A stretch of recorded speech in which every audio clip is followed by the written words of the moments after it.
Hello again, everyone. Welcome back. Well, today I'm reviewing the counterpart of a previously reviewed cigar in August of last year.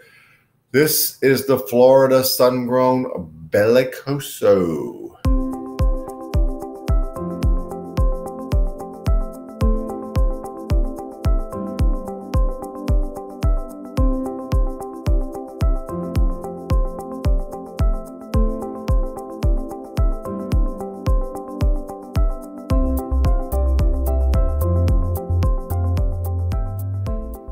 Now, I reviewed the Robusto in August of last year, and it did very well.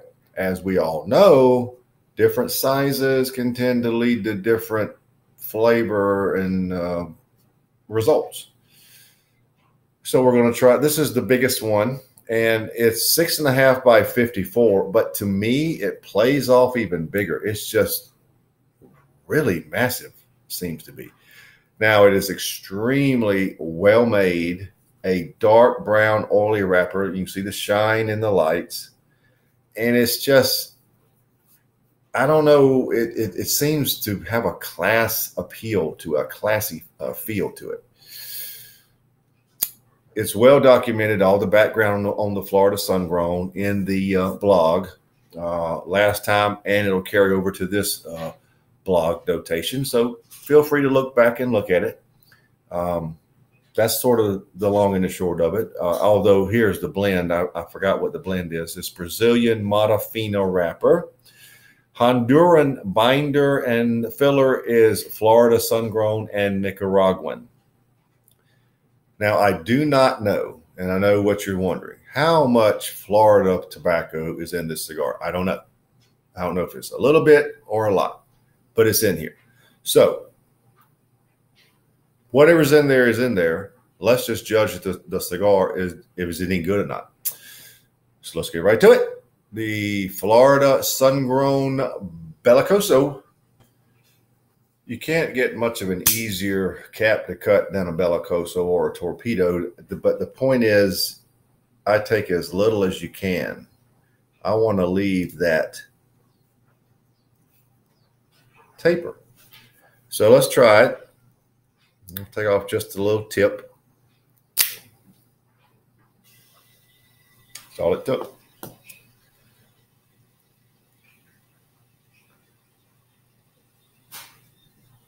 Here's what it took. There's what it took. It's right there.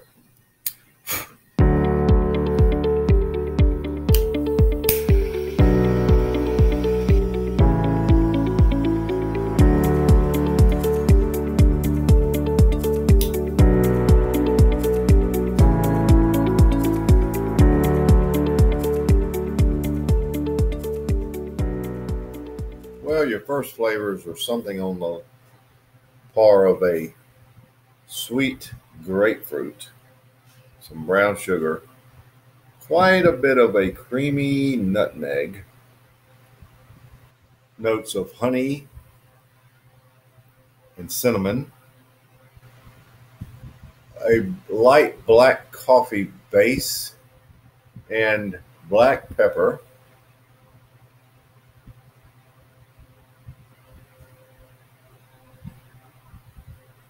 At about a 7. That's the initial impression. The initial flavors you're going to notice. I know we'll develop from that point, but that's where we start.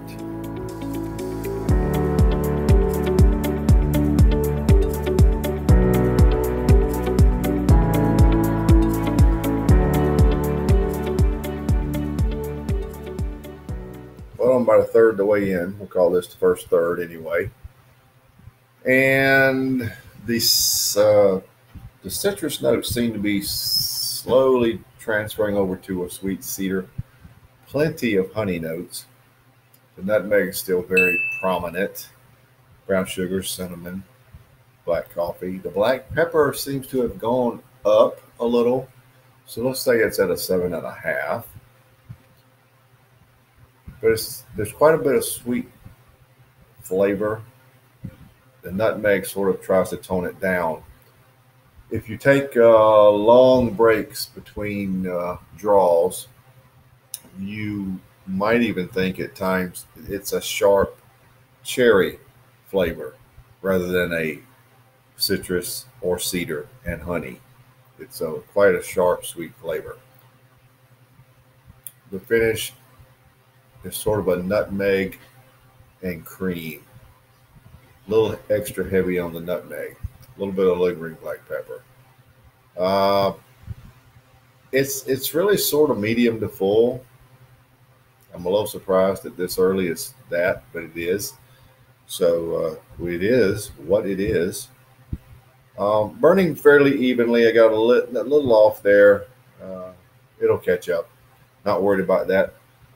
But it's a pretty impressive cigar, just as the Robusto was. At this point, I would rate it a 92. Pretty good cigar.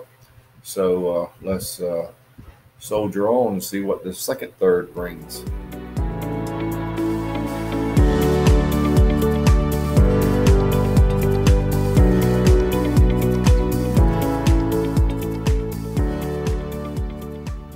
When I'm right at the band, I'll call that the end of the second third. Got that much more to go.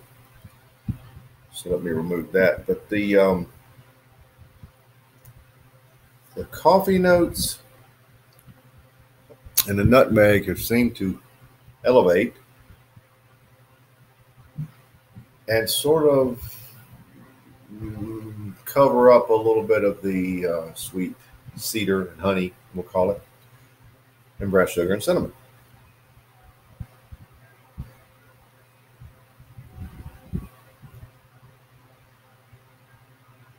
They're actually at about a 50-50 split, so they haven't covered them up, but they have toned them down quite a bit. Still a fairly medium to full bodied, maybe a low grade medium to full bodied cigar. And the finish is pretty much unchanged. Uh, the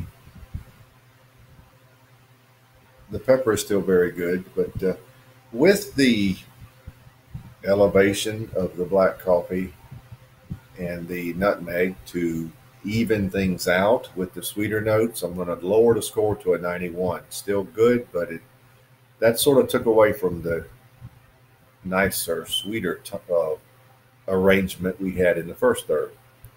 Still not bad, but let's see what the final third brings.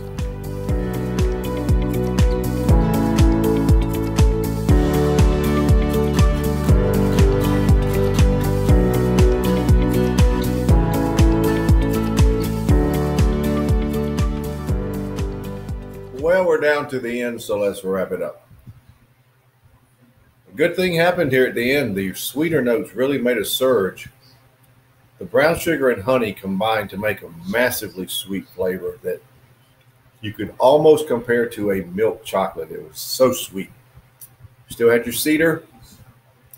Nutmeg was there, but it didn't detract. Coffee base. Pepper was good. Medium to full bodied, a solid medium to full bodied. And there was a little honey on the finish. So everything improved. The lingering black pepper went up on the finish too. This has been a good cigar. I like the Florida Sun-Growns in general. Being a longer cigar, it had a lot of long way. It had a lot more it had to hold for a longer period of time. That's why the Robusto is just a tick higher in score, but I wouldn't read too much into that.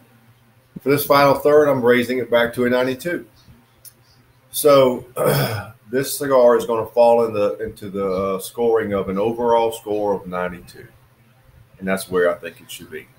Very good cigar. A little pricey, probably $13, $14 at your shop at least, but well worth it. And a great burn time, over an hour and a half. You can't beat that. So there you have it. The Florida Sun-Grown Belicoso 92.